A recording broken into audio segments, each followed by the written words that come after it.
அனைவருக்கும் வணக்கம் and welcome to spice up with Vishnu. And இன்னைக்கு நம்ம சேனல்ல என்ன வீடியோ பார்க்க போறோம்னு பார்த்தீங்கன்னா, ரீசெண்டாக நம்மளுக்கு 50 பேர்த்துக்கு தக்காளி சாப்பாடு மசாலா பொருளெல்லாம் கம்மியாக போட்டு ஸ்பைஸ் லெவலெல்லாம் கம்மியாக இருக்க மாதிரி தக்காளி சாதம் கேட்டிருந்தாங்க. ஸோ அந்த ஆர்டர் ரெசிபியை தான் உங்கள் கூட நான் ஷேர் பண்ணிக்க போகிறேன்.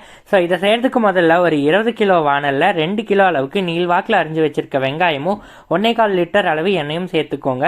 இதை சேர்த்ததுக்கு அப்புறமா 10 கிராம் அளவு பட்டை, 20 கிராம் சோம்பு, இதெல்லாத்தையும் சேர்த்து ஒரு கலக்கு கலக்கிட்டு 10 கல்பாசி, 8 பிரிஞ்சி இலை, 15 கிராம்பு, 15 ஏலக்காய், ஒரு கைப்பிடி அளவு கருவேப்பிலை இதெல்லாத்தையும் சேர்த்துக்கோங்க. இப்போ இது கூடவே நீள்வாக்கில் அரிஞ்சு வச்சிருக்கக்கூடிய 15 பச்சை மிளகாயை சேர்த்திக்கோங்க. ஒரு பச்சை மிளகாயை பார்த்தீங்கன்னா 2 அரிஞ்சு சேர்த்திருக்கோம். அது கூடவே தேவையான அளவு உப்பும் சேர்த்துக்கிறோம். இதை சேர்த்துட்டு மறுபடியும் நல்லா கலந்து விட்டுக்கோங்க.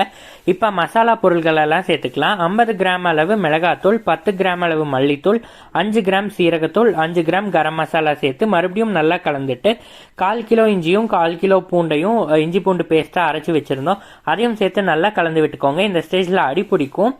அது கூடவே பார்த்தீங்கன்னா அரைக்கட்டு புதினா இலை, அரைக்கட்டு கொத்தமல்லி இலையை நல்லா பொடியாக நறுக்கி சேர்த்ததுக்கு அப்புறமா 5 கிலோ தக்காளியும் சேர்த்து தக்காளி எல்லாம் நல்லா வதங்கி எண்ணெய் பிரிஞ்சதுக்கு அப்புறமா நம்ம இதில் அளவு தண்ணீர் ஊற்றிக்கலாம்.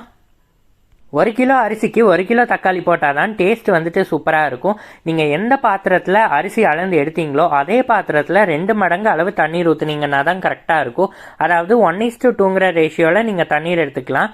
இப்போ தண்ணீர் சேர்த்து தண்ணீர் எல்லாம் நல்லா குதிச்சு வந்துருச்சு. இந்த ஸ்டேஜில் நம்ம அரிசி சேர்த்துக்கலாம்.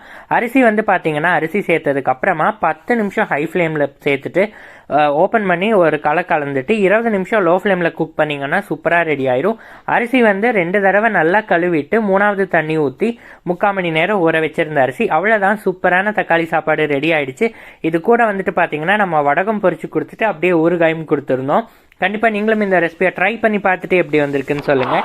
தேங்க்ஸ் ஃபார் வாட்சிங். நன்றி, வணக்கம்.